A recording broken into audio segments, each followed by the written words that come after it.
A boy in a school uniform kneels on one knee atop the rooftop, facing a girl. With his hand extended, he murmurs her name, Kiriyama-san, and confesses his feelings, asking her to go out with him. He's a second-year high schooler, Haruchika Isazaki. And in this moment, he holds his breath, eyes shut, head bowed. I finally made it this far, he thinks. All my effort was for this. Seconds pass in silence. He opens his eyes, lifts his head to call her name again. But the rooftop is gone. He's now standing in a vast golden field that stretches endlessly beneath a blazing sky. Panic sets in as he looks around, shouting in confusion. As he was just at school, he calls for her again, voice trembling, but there's no reply. As he takes a step forward, trying to make sense of it all, a voice calls from behind, welcoming him as her beloved master. He stumbles back as a breathtaking woman descends from the sky, dressed like a goddess. Floating beside her is a small angelic being. With an amused smile, she confirms his name. He stammers, demanding to know who she is. Her smirk deepens. She introduces herself as the goddess Clementine and, without waiting for his reaction, declares that she has a request. One he has no right to refuse, so he'd best not waste time complaining. He yells out, demanding to know if all of this is her doing, waving a hand toward the surreal landscape around him. She confirms it without hesitation.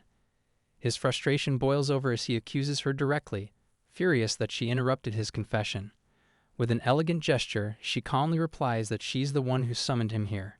Pointing at her, he growls, demanding how she could dare ruin such a critical moment. Unfazed, she replies that she had no idea what he was doing. His voice rises, asking what she just said, but she only smiles, telling him to relax. She'll return him to that exact moment, but only if he agrees to hear her request. The small angel beside her gently pleads for calm. He clenches his fists, grumbling that she better send him back to the moment of his confession. She nods. His eyes widen. Really? Her voice turns playful as she warns that doubting a goddess is blasphemy.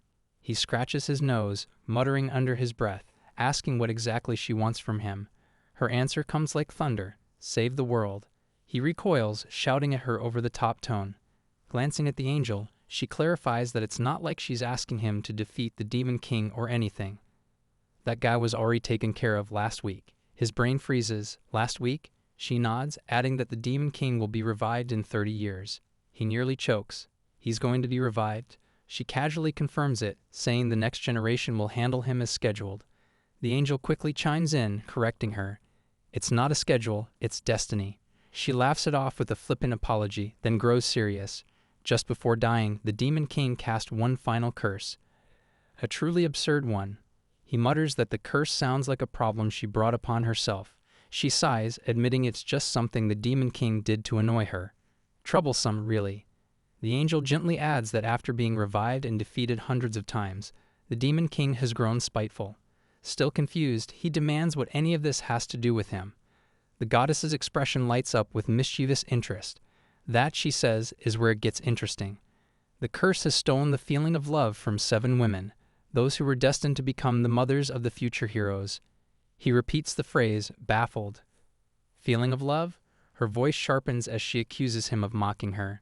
He clearly isn't taking her seriously, and that hits a nerve. She snaps, shouting that without love, there's no magic, no marriage, no intimacy, meaning the next generation of heroes can't even be born. The angel tries to soothe her, urging calm, and after a deep breath, she regains her composure. With renewed conviction, she explains that to restore the power of love, she summoned a sage of romance from another world. Her hand points directly at him as she declares his new title, Love Master Isazaki Haruchika. He recoils in horror, yelling that the name is way too embarrassing. What does this even have to do with me? This is insane. She glances toward the angel and questions if he's really the one. He doesn't even give off Love Master vibes. Who'd fall for someone this unreliable? The angel quietly reminds her that she's the one who picked him. Meanwhile, he stares at the two of them, feeling invisible. When he finally snaps and calls her a useless goddess, she shrieks, offended. He shrugs, saying it's true he's mastered all knowledge about love, but winning her over seems impossible. Beautiful women are usually easier to charm. That catches her off guard. She gasps, demanding an explanation, then charges at him in outrage. He dodges the question, turning to the angel with a sly comment, but the angel snaps too, yelling not to drag her into it. The goddess loses it, lunging for his throat. But before she can grab him, he pulls her close. She freezes, flustered by the sudden proximity, yelping at how close they are. His hand rests gently against her back. She jerks back, shouting that he's being disrespectful and demanding to be released. But as his eyes lock with hers, something shifts. Tears well up in hers as she stammers, begging him not to look at her that way, insisting she's not a beauty. He doesn't answer. His grip on her waist tightens as he leans in, gaze unwavering, and murmurs that while it's easy to win over someone beautiful, she's far more than just that. Her breath catches. No way, before she can respond, he presses a hand to her shoulder and pushes her back slightly, voice tinged with frustration. Even now, you still won't take me seriously. She tries to answer, but her voice falters. He exhales sharply, lets her go, and she stumbles to the ground. Watching her, he smirks, half to himself, wondering if he might have gone a little too far. Jibril gasps in pure shock, calling it incredible. Both the goddess and the so-called love master are now entangled in something real. The angel shouts, demanding to know what just happened. He shrugs, brushing it off as just a small illusion. Jibril blinks. Illusion? He nods, explaining that if a stranger suddenly invades your space, it's off-putting, maybe even alarming. So instead, he provoked interest, drawing her in first. When she stepped closer, he used that momentum to slip into her personal space. A direct approach might have triggered discomfort, but this shifted the dynamic. The key, he says, is timing. As she approached, he locked eyes and matched his breathing to hers. Jibril stared. Breathing? He explained. Close couples naturally sensed. By mimicking that, her body responded, heart racing, attraction chemicals surging. With her primed, a low whisper was all it took. Resistance became nearly impossible. Jibril watches, stunned, whispering, amazing. He admits to himself that if the trick had failed, he could have backed off gracefully. But now he's the one caught off guard. Is this goddess really that easy to fool? Jibril remains silent, eyes wide with newfound understanding. No wonder they call him the love master. Meanwhile, the goddess remains on the ground, crouched and wide-eyed, still processing what just happened. He turns toward her, asking if conquering those 7 girls would truly grant his return. Inwardly, he wonders, why did I go through all this? Why did I sacrifice everything just to master this ridiculous skill? Her voice finally cuts through, promising that yes, she'll keep her word. His thoughts drift back to the rooftop, to Kiriyama-san, to the moment he was ripped away. It was all for that confession, he reminds himself. All he wants is her answer. He has to return. Reaching a decision, he extends a hand toward the goddess and agrees. She grabs it and rises shakily, muttering that after all the disrespect she's endured, there's no way she could possibly, then trails off. He scoffs, dismissing her hesitation as nonsense. She draws a deep breath, exhales, and collects herself before raising her hand high. Her voice rings out dramatically, calling for a reset. Love Master Haruchika Isazaki must restore love in all 7 hearts to return. Until each one falls for him, he's trapped. His fists clench as the truth sinks in. Failure means no way back. The goddess nods, satisfied, and announces her departure. She leaves everything in Jibril's hands. The angel stumbles forward, protesting, but before she can finish, the goddess vanishes with a snap of her fingers. Jibril sighs in exasperation, muttering that she always does this. Turning back to him with a resigned smile, she offers a sincere apology on behalf of their goddess. He chuckles, noting that it seems she's got it rough too. Jibril brushes it off, declaring with a smile that supporting the love master is her job now. She grabs his hand confidently. He nods, asking her to stop calling him that ridiculous title. She tilts her head, suggesting simply master instead. He raises an eyebrow and asks her to let go of his hand if that's the case. She obliges, and he straightens up, asking what he's supposed to do next. Without a word, she gestures toward the ground beneath him, and a magic circle begins forming around his feet. Suddenly, both are lifted into the air. He yells out in panic, realizing they're floating, but Jibril reassures him they're not going to fall. She then begins explaining that their first destination is the Knight Academy, located in the royal capital of the Filio Kingdom, Merkel. He repeats the name in surprise. She points toward a distant structure shimmering like a dream, towering and grand. He stares, awestruck. Even with gods and angels involved, this feels more fantasy than reality. Jibril continues, explaining that the first girl is the youngest daughter of a noble warrior clan known for hunting monsters near the Demon King's border. Instinctively, he imagines a rough, intimidating girl who likely isn't easy on the eyes, and mutters whether it's asking too much for someone like her to fall in love. Jibril ignores the comment and states she's already arranged everything. He's now an exchange student from another kingdom, placed in the same class, and seated right next to his target. He panics, shouting that he doesn't even know the rules of this world. Jibril waves off his concern, assuring him that only he can see her, and she'll be right there to support him the entire time. His jaw tightens as doubt creeps in. Can this really work? She tilts her head curiously and asks why, despite pulling off such a masterful romance technique on a goddess, he was so direct with the girl on the rooftop. His eyes widen. You were watching? She fumbles, flustered, denying it and quickly apologizing. Then, grabbing him by the collar, she yanks him closer and tells him it's time to land. They descend gently and touch down behind a stone pillar near the Academy's combat arena. He mutters under his breath that the girl on the rooftop was his first love. Jibril leans in, asking what he said, but he brushes it off. Jibril points toward one of the fighters. That's his target. His gaze shifts to the battlefield where a towering man swings brutally, but facing him is a girl wielding two swords, moving with speed and raw fury. She blocks each strike with precision and force, pushing back without hesitation. That fierce girl is Lady Marion Bonnet. Inside the Knight Academy, the teacher stands at the front of the classroom, announcing the arrival of a transfer student. Heads turn as murmurs ripple through the class. A transfer student? With a nod, the teacher gestures to the door and introduces him as Haruchika Isazaki, a student from a neighboring country. He steps in, dressed neatly in the Academy's uniform, and walks with practiced poise to the front of the room. His voice remains calm and steady as he introduces himself, explaining that due to certain circumstances, his transfer is a bit unusual, but he hopes for their kindness. A quiet flutter spreads through the class. Some girls whisper in awe about his composed aura and refined manner. Could he be royalty in disguise? Listening in, he keeps his expression composed but thinks to himself, first impressions are everything. A gentle smile, a low voice, measured words, and deliberate pauses, all designed to radiate elegance, intelligence, and natural charm. The teacher then calls out to Marion. She raises her hand. Turning back to him, the teacher instructs him to take the seat next to her. As he walks over, she gives a friendly wave and greets him. He returns the gesture with a polite likewise and takes his seat. Internally, he admits he expected something intense, maybe overwhelming, but she's just cute. Haruchika focuses on Marion, and a translucent screen appears before his eyes, the appraisal skill gifted by Jibril activating instantly. It displays her profile along with her romance value. He nods slightly. This is the tool Jibril gave him, a skill that quantifies romantic potential. All he has to do is raise that number. Confident, he plans to make his first move during the next break.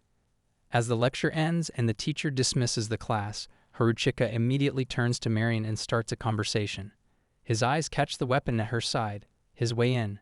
She lights up at the mention of it. She unsheathes the blade with pride, explaining that she designed it herself and had it forged by the finest blacksmith in her territory. The balance, the sharpness, everything about it is top tier. He listens carefully, offering just the right amount of admiration and praise.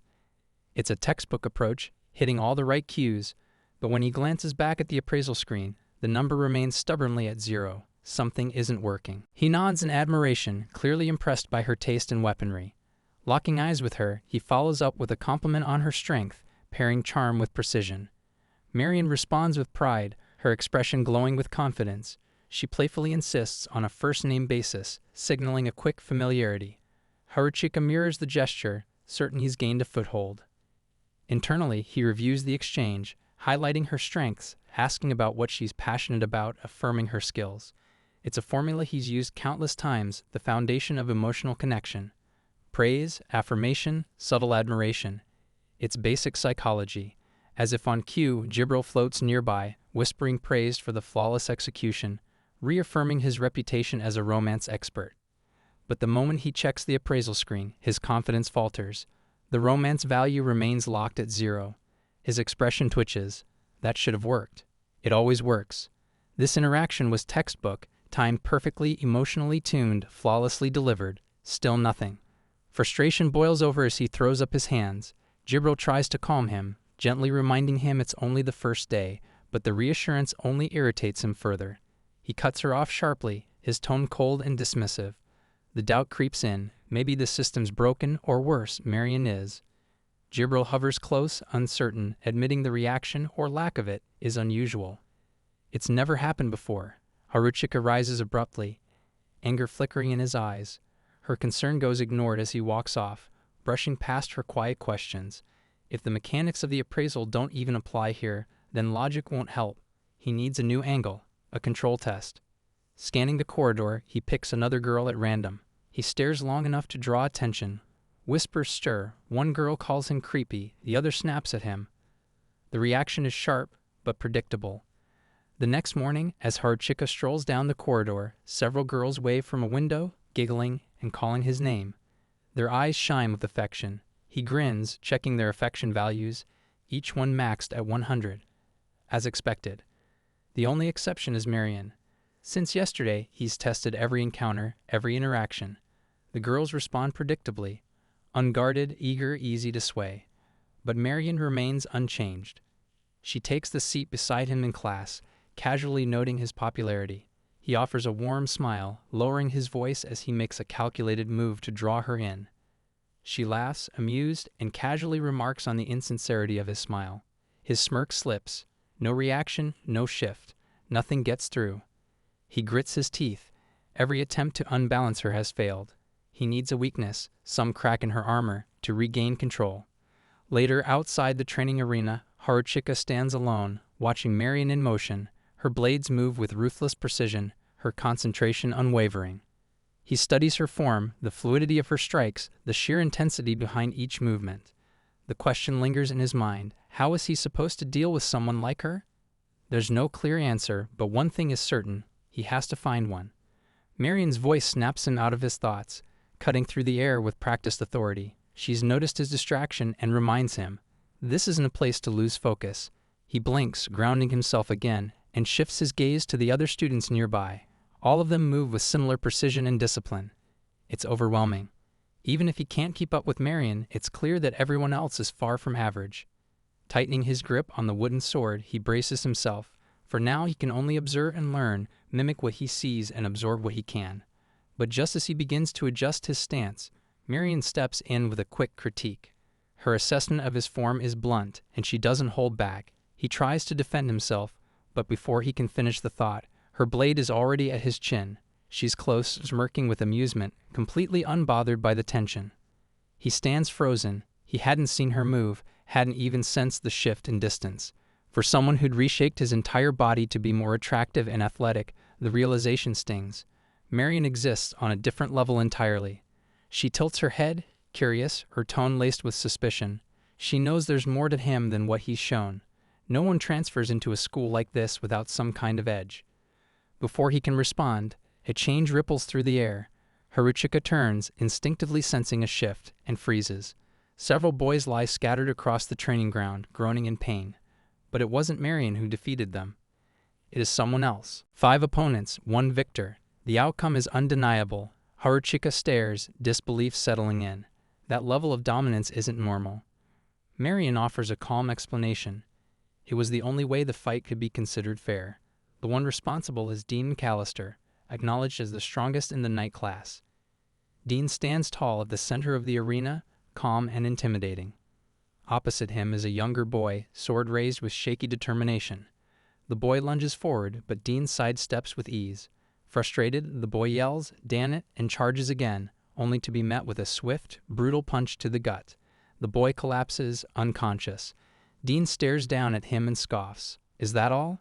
This is disgraceful for the capital's Knight Academy. The entire arena falls into stunned silence. Haruchika watches in awe. He's strong. No, this isn't just strength.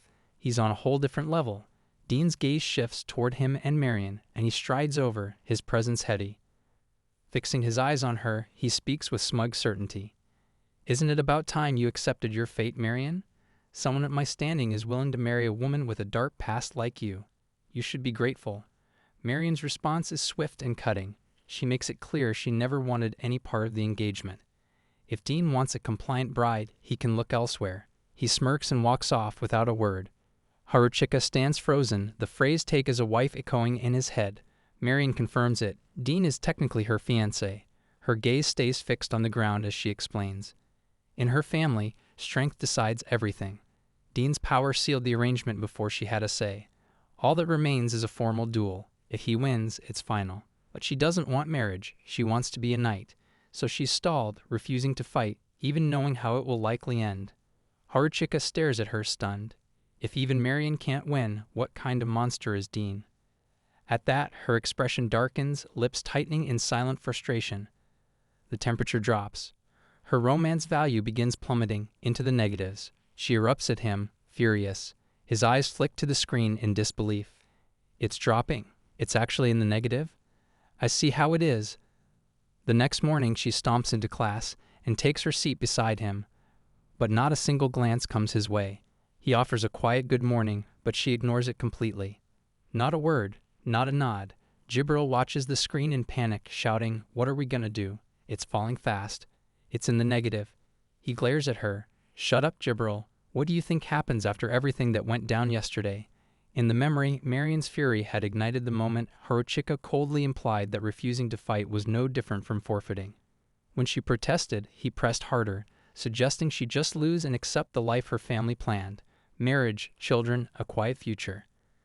Her rage exploded.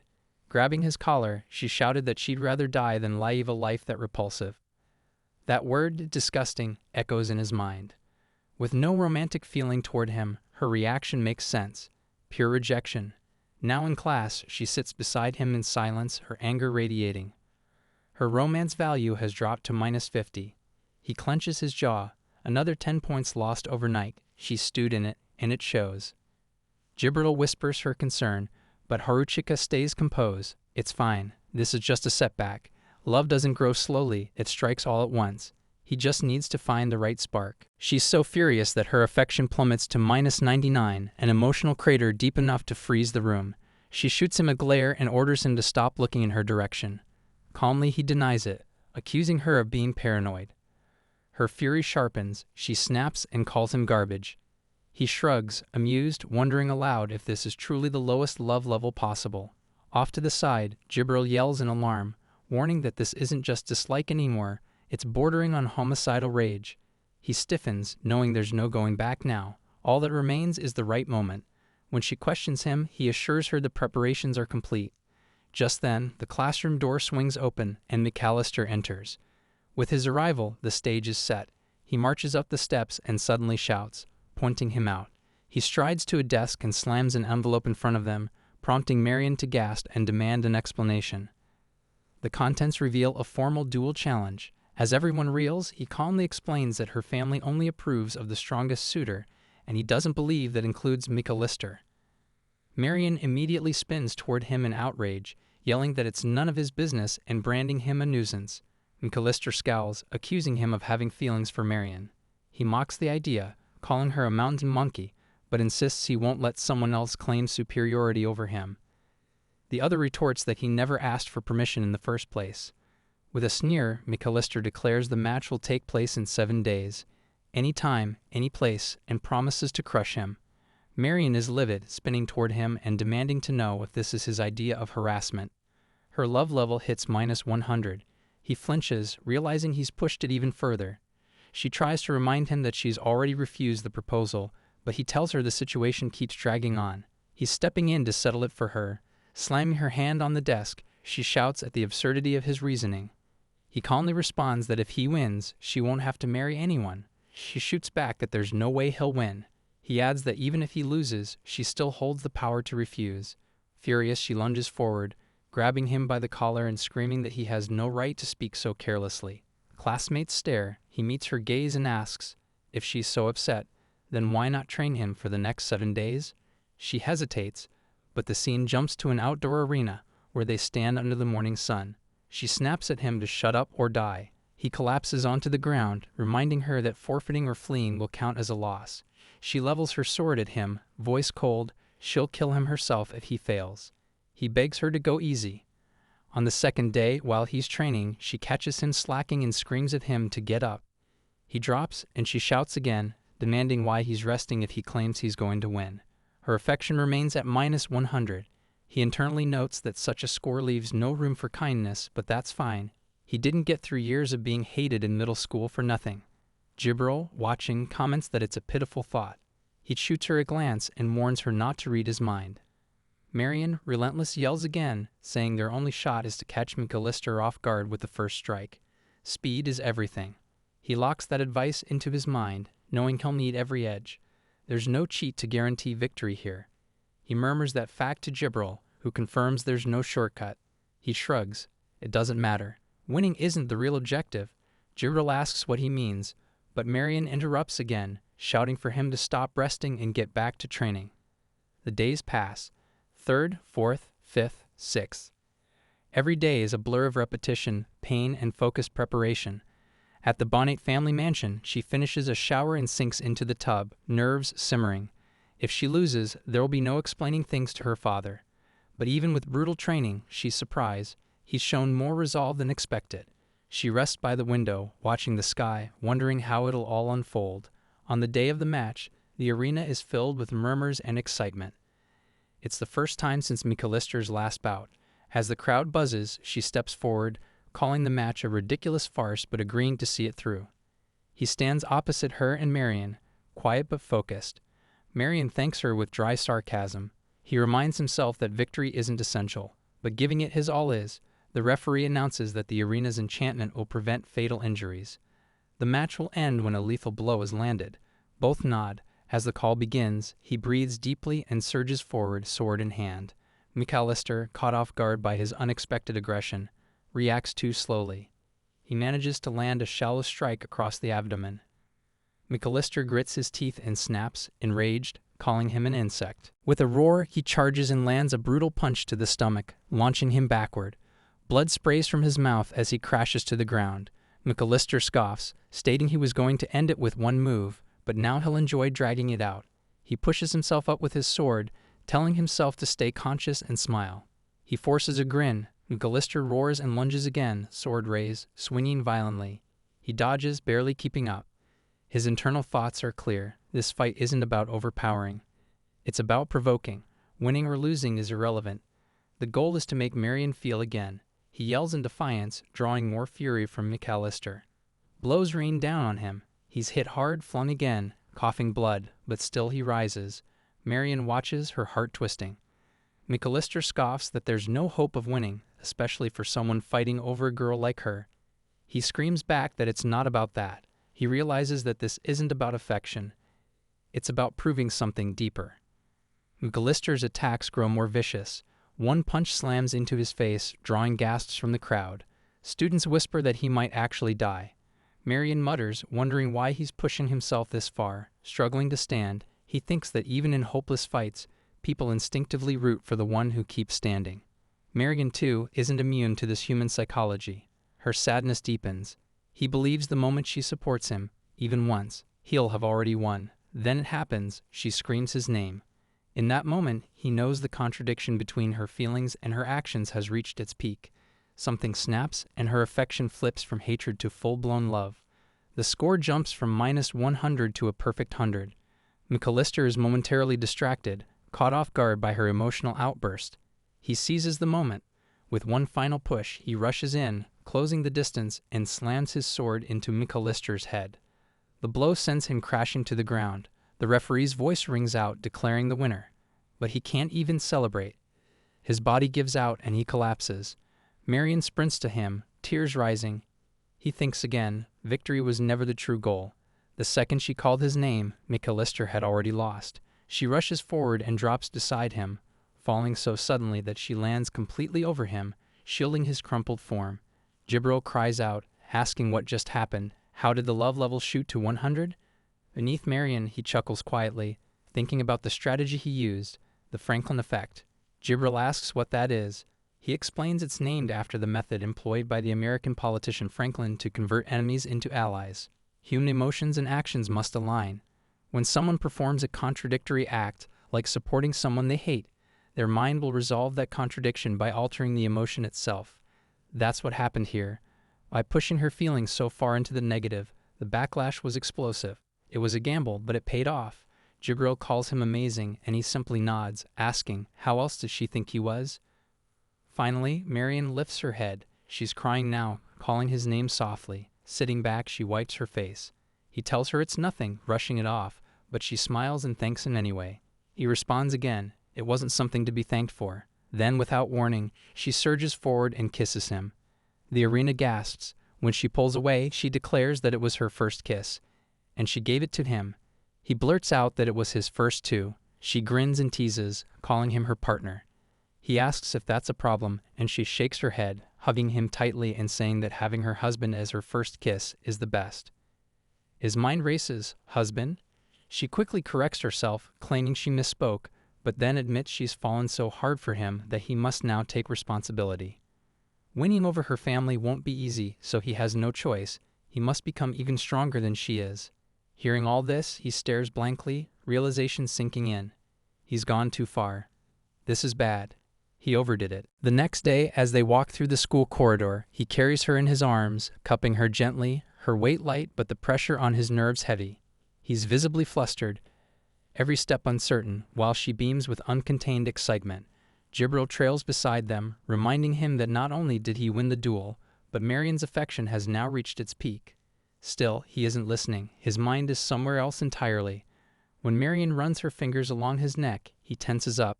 She tells him she has an incredibly beautiful face. He stammers in confusion. She continues, teasing that maybe this is what flirting looks like. As they enter the classroom, the entire room turns to stare. Whispers rise among the students. He tries to maintain composure and urges her to be a little more mindful of appearances. Placing her carefully in her seat, he suggests she tone it down. But she waves it off, saying worrying about things like that is exactly what led her to this point. He's confused. She explains that since she defeated McAllister, Haruchika now belongs to her. She leans closer, shoulder brushing his. He mutters that if he doesn't set things straight soon, he'll be surrounded by annoying onlookers. Glancing at the other girls in the room, she mocks that despite him not being much to look at, his love for her is exceptional. He bristles, asking what that's supposed to mean. She goes on, claiming he's weak, arrogant, and has a terrible personality. But his devotion stands out. He sighs, wondering why love is judged with such leniency compared to everything else. She glares, suddenly pointing her sword at him and snapping that it's not about leniency. He dashes aside, agreeing in a panic. She tells him he's now the center of attention. He protests, saying she's exaggerating, but she insists it's no exaggeration. Word is that he's now top of the noble lady's marriage lists. He's stunned. She reminds him to be aware of that fact, and as he tries to put some space between them, she finally sits, musing that the Boneta family is complicated. Her father was especially fond of Diane, and gaining his approval will require a trick. When he asks what kind of trick, already dreading the answer, she bluntly suggests consummating a relationship. He shoots up in shock, protesting that she's rushing from the first step to the final harvest. She teases that his metaphor was pretty bold. Then, more quietly, she confesses she hasn't really changed, but she is excited, and even she can feel it. It's hard to believe she was once so adamant against marriage. Just as the atmosphere thickens, the teacher steps in, commenting on how well they're getting along and politely asking to begin class. They scramble back to their seats, both flushed. She silently thinks to herself that being told they make a good match is overwhelming. After class, outside under the darkening sky, she asks if he wants to go anywhere. He suggests a date. Her face lights up as she exclaims this is her first after-school date. He's surprised. She admits it's true, hastily putting away her sword. She never imagined herself in this kind of situation. But she's thrilled. Together, they head to the bustling urban district of Merkel, a vibrant stretch of the capital.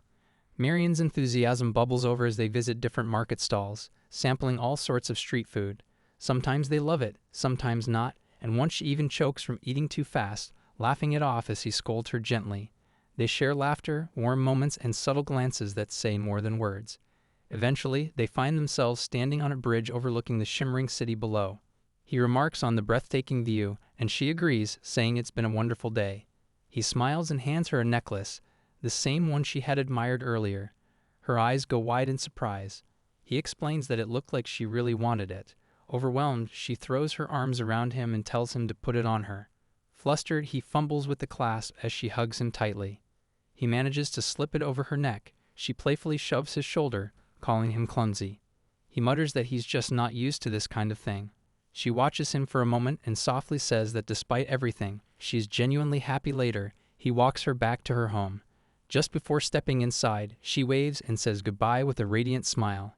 Jibril appears from the side, watching her go, and asks whether this memory will be enough. Even if she forgets him, Jibril explains these feelings might resurface whenever she falls in love again. But seeing the expression on his face, she understands that he's not satisfied. Sensing his hesitation, she offers another option. They could forego the memory wipe and allow him to return after completing his other goals. He doesn't answer right away. His thoughts drift to the past, to the moment he first saw the girl who changed everything. It was during the final exam results. His name topped the list, just above a girl named Kiriyama. Students gathered around the board, praising her for her high score. But when they saw his name above hers, they dismissed it, calling him a boring glasses-wearing nerd. And then she spoke up. Kiriyama defended him, saying that being at the top meant facing challenges without running away. That simple kindness struck him deeply. From that day forward, he decided to change, not for others, but for her. Through relentless effort and self-discipline, he transformed. The boy once ridiculed became admired. Girls surrounded him. He was charming, confident, and respected. Yet none of that mattered. He didn't change for fame or popularity, only for her. She was the one. And now, remembering all of that, he tells Jibril this is where he belongs. She asks if he's sure. He nods firmly, no longer in doubt. The next morning, Marion is back in the training arena, facing 3 opponents. With swift precision, she manages to land a strike on each of them. They fall to the ground, admitting defeat. The instructor declares the match over. She wipes sweat from her brow, catching her breath. From the stands, students watch in admiration. One comments that she's as strong as ever, even when outnumbered. Another whispers that she broke off her engagement with Dean. His friend replies that he's not sure, but something about her seems softer now. Sitting on the edge of the arena, surrounded by friends, she feels calm. And high above, unseen, Haruchika floats in the sky, carried by Jibril. He looks down at her and whispers goodbye. Somehow she hears it. Looking up, she sees no one, only the sky. But a faint, familiar warmth touches her neck. She reaches up and feels the necklace, something she doesn't remember receiving. Confused, she stares at it in silence.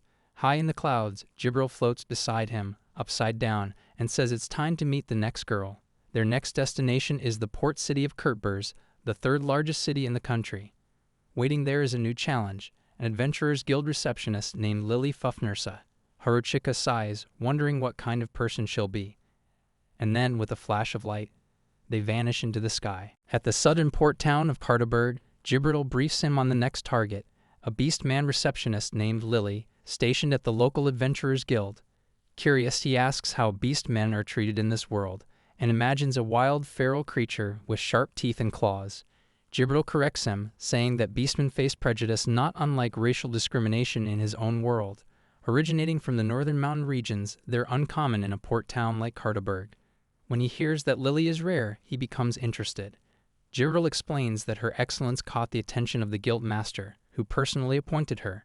He assumes she must be arrogant, which would make things easier, but Jibril shakes her head. Lily isn't the prideful type. In fact, she currently has no adventurer assigned to her. Confused, he asks how that's possible if she's so excellent. Jibril explains the grim truth. All the adventurers she managed have died, one after another. She's nicknamed the Death Lady and avoided by everyone. He laughs, dismissing it as bad luck, then mutters that if she's been weakened by rejection, she'll be easier to approach. Jibril frowns, warning him that what he's saying is cruel. Standing before the Adventurers Guild, he declares that it's time for the operation to begin. Inside, Lily spots him immediately and wonders aloud if he's a new adventurer. A friendly waitress approaches him and asks if it's his first visit. He confirms it is, and that he's here to register. She leads him toward the counter, but he pauses, asking if she would be the one managing him. When she says yes, he points at Lily and insists he prefers her instead. The woman's face drops. Lily is caught off guard, and the waitress snaps that they don't take selfish requests. He shrugs and smirks, saying it's only natural to choose someone who fits his taste. Chaos erupts. Soon he's surrounded by angry men, one of whom demands to know why he rejected the popular Kayla in favor of someone with such a cursed reputation. When he's told Lily is jinxed, he calmly states that if he breaks the curse, the matter ends. The man grabs him by the collar, warning him not to act so cocky, but he brushes it off as unwelcome advice. He walks confidently up to Lily and declares that he wants her. She hesitates, confused and overwhelmed. He repeats himself calmly reassuring her that he won't die. She protests. Everyone says that at first, but he presses on, saying that if he does die, then she can grieve then. After all, if he dies, so does everyone. She scoffs, asking how confident he really is. He responds with a smirk, saying she's too reckless to ignore. Exasperated, she finally gives in, handing him the registration documents. Around them, onlookers are stunned. No one expected anyone to willingly partner with her. Outside, Jibril watches from a distance and remarks that contact has been established. He confirms it but seems troubled. When she asks what's bothering him, he reveals he used his appraisal skill when they parted, and her affection level rose to 32. Jibril is shocked. It's far higher than Marian's ever was, even after everything he did for her. He reflects on how, without thinking, he used subconscious tactics to increase Lily's favor. By rejecting another receptionist and choosing Lily, he made her feel superior. That alone can stir attraction. Everyone witnessed it, and validation always heightens emotional response. He then wonders aloud whether they've targeted the wrong girl this time. Jibril assures him they haven't, but acknowledges that the circumstances with Marian were different. He agrees, saying things seem to be going too smoothly now. The first request, predictably, is to gather herbs, a tired trope in Isekai stories. Jibril scolds him for mocking divine guidance, but he tunes her out and studies a map. A forest half a day west contains the herbs he needs, 20 plants in total. Jibril reminds him she can conjure herbs easily, but he pokes her nose and insists that building trust is crucial. Using cheats would be too obvious, and girls sense dishonesty. The next day, at the guild, Kayla confronts Lily. She accuses her of breaking her vow never to take on another adventurer. Lily calmly explains that she made that vow to avoid causing harm, but this new adventurer said he'd be her last chance, and that he'd never die. She wanted to believe him. Kayla warns her that overconfidence leads to regret, especially since he's a total novice. He only qualified for the lowest rank, and his first mission is simple herb gathering. She laughs, but Lily admits she was surprised too. Just then, he enters, announcing his return. Lily rushes to him in panic, asking if he's hurt. He reassures her that he's fine, though inside he's thinking how dramatic she's being. Meanwhile, Jibril notes to herself that the herb colony was perched on a cliff, and she had to secretly make him float to keep him from falling. Lily drops to the floor, relieved and tearful. She says that if anything had happened to him, she wouldn't have forgiven herself. He brushes it off as an overreaction, certain this means her affection has skyrocketed. But when he checks, it's at 0. He freezes. She asks what's wrong. He fumbles a response, saying it's nothing, but internally he's shaken. How could it be 0? She clearly cared. He wonders if he did something to offend her.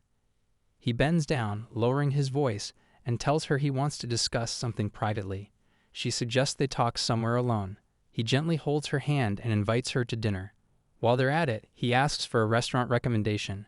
She smiles and says she's free, but he cuts in, saying he just doesn't want to eat alone in a common room. She laughs softly and calls him hopeless. Agreeing to go with him, she says she'll exchange the herbs for money and meet him soon. He waits at a nearby table. Jibril appears, whispering that Lily accepted the invitation a little too easily. He smirks, thinking to himself that it wasn't luck, it was orchestrated. He explains that girls enjoy sharing their knowledge and feeling useful. Asking for a restaurant recommendation tapped into her instinct to guide and protect. Coupled with his feigned vulnerability about eating alone, she instinctively saw him as someone worth looking after. He points out the result. The affection level has increased. Just then, Lily returns, slightly dressed up. She apologizes for the wait, and they head out. On the way, Kayla and several other women spot them, glaring with jealous eyes. During dinner, they sit side by side, sharing a meal and casual conversation. They stroll through the night-lit town afterward. By the end of the evening, her affection has climbed to 70. Jibril, astonished, praises him for the unexpected leap. The next morning, Jibril reminds him of the progress. If this continues, the goal might be reached by today. He confidently agrees. After all, they had a private dinner. Who wouldn't fall for that? At the guild the next morning, Lily greets him cheerfully. But when he checks her affection level, it has reset to 0. He falls to his knees, speechless. Lily greets him warmly, asking him to take care again today.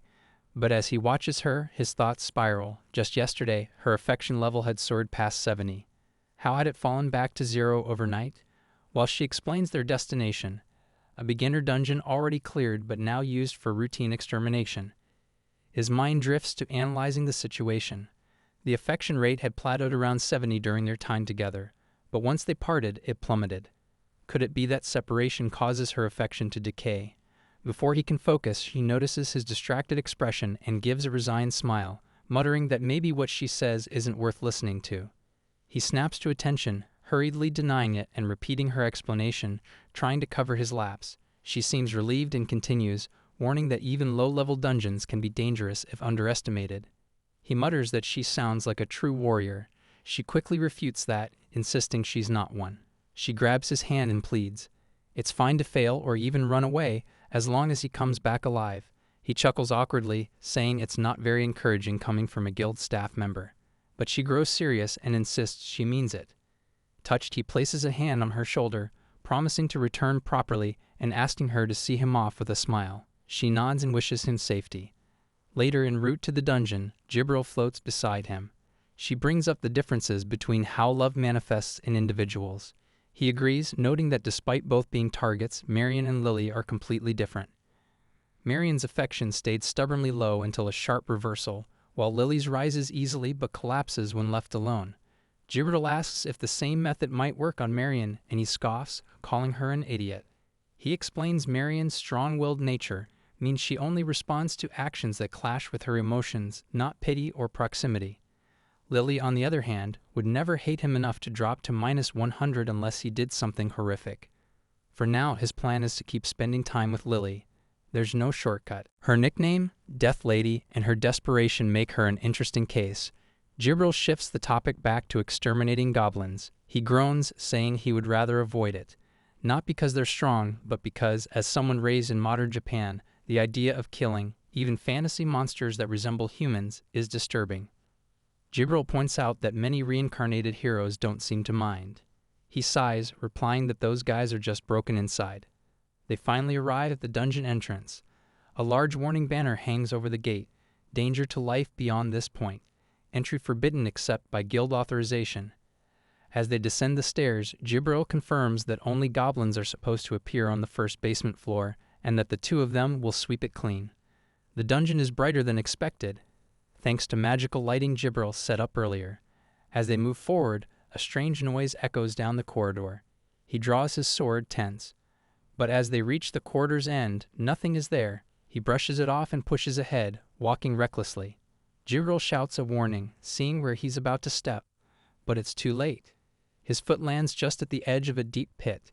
He manages to catch himself with a startled shout and pulls back. They peer into the chasm. It's clearly an old trap already triggered. Jibril says she can't see the bottom. He mutters that someone must have fallen in.